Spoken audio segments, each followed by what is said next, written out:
¿Cómo podemos vencer al deseo?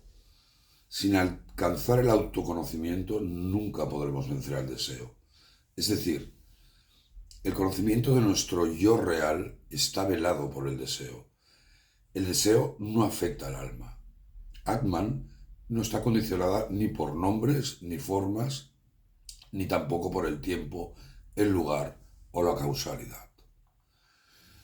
En el verso anterior del Gita, Krishna nos había explicado que el deseo, kama, y la ira, krodha, son las grandes enemigas del hombre y le impulsan a cometer malas acciones. En el verso 38 del capítulo sobre el Karma Yoga del Bhagavad Gita, Krishna le explica a Arjuna el Atman Jnana, el conocimiento de Atman, el verdadero autoconocimiento.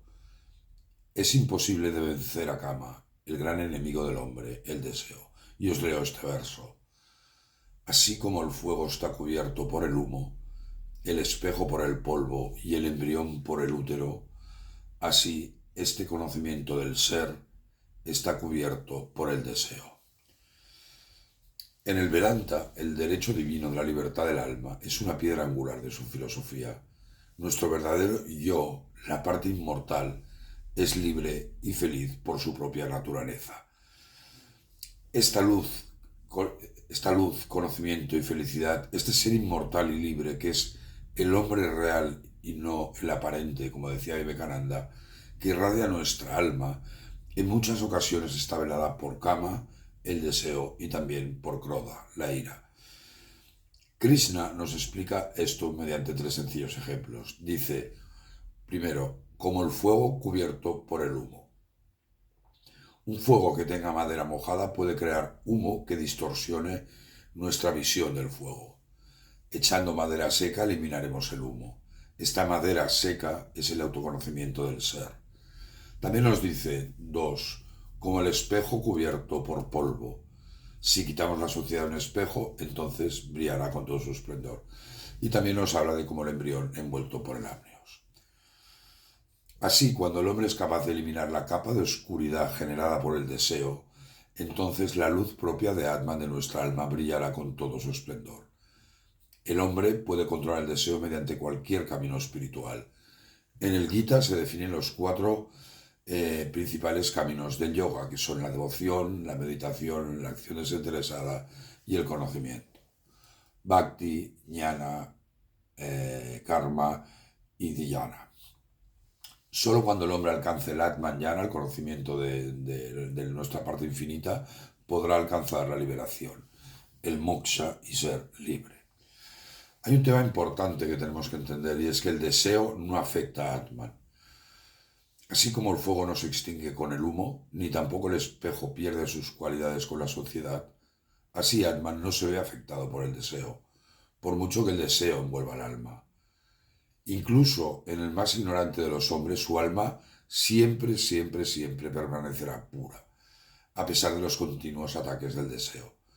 Recordemos el verso 23 del segundo capítulo del Bhagavad Gita, el Sankhya Yoga, en donde Krishna dice, Atman ni es herido por las armas, ni quemado por el fuego, ni mojado por el agua, ni secado por el viento. Todos nosotros tenemos que entender esta pureza de nuestra alma y actuar conforme a ello en nuestra vida.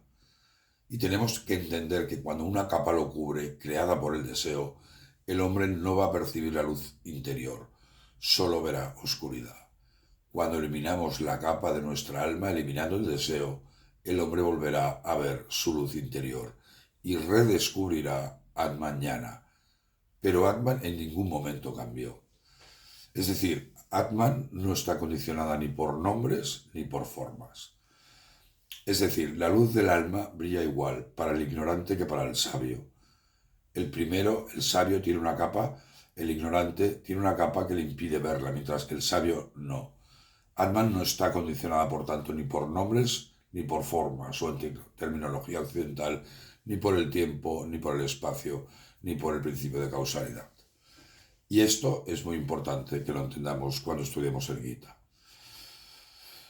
En este capítulo, en el capítulo segundo, Krishna también nos da otro magnífico ejemplo sobre todo esto. Dice, tal y como el hombre desecha las desgastadas ropas y coge otras nuevas, así Atman desecha los desgastados cuerpos y parte hacia otros nuevos. Si yo me cambio esta camisa, mi cuerpo no deja de ser el que era. El cambio está en el exterior, en la forma bajo la cual la gente me ve. Por muchas camisas y pantalones que me cambie, Atman, mi alma, nunca se verá afectada. Incluso cuando mi propio cuerpo físico muera, que algún día llegará, mi alma permanecerá siendo inmortal, eternamente pura y eternamente perfecta. Si deseamos realizar a Atman, tenemos que entender que solo es posible quitando este velo creado por el deseo. ¿Te parece difícil? Si pensamos en los ejemplos que nos dio Krishna, en este verso parece muy fácil. Con un ventilador podríamos liberar al fuego del humo, o con un trapo eliminar la suciedad de un espejo. Este trapo, este ventilador, no es otro que el autoconocimiento, el único que nos permitirá volver a redescubrir nuestra luz interior. En el siguiente verso del Bhagavad Gita, Krishna así nos lo explica. El conocimiento es oscurecido por ese eterno enemigo del hombre, sabio, bajo la forma del deseo, ese fuego insaciable. Y en el siguiente verso nos explicará en dónde reside Kama, el deseo. Muchas gracias, Om Namaste.